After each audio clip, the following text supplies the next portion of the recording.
Hello guys, welcome back for another video of Service Reset My Car. Today I'm going to show you how to service reset a Ford Transit. It's a 2007 and further model. We did some service for the car and I'm going to show you how to service reset this manually.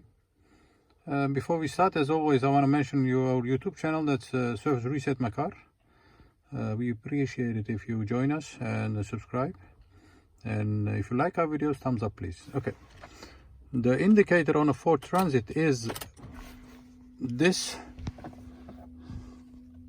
yes, above the engine light. I reset it so it's gone now, but I'm going to show you how to reset this. That's a wrench on the engine light. Okay, once the first step is to turn the ignition on to the second position. All the lights must be on, and then you have to press the brake and the accelerator pedal, yes, simultaneously. Keep pressing them,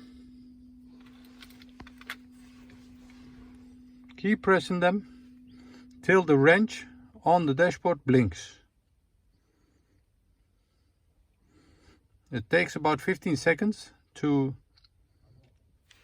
yes, you see that blinking. When it's blinking, you turn the ignition off. Let go your feet and turn the ignition on. Once you have done this, the indicator of the wrench doesn't flash anymore and it's gone.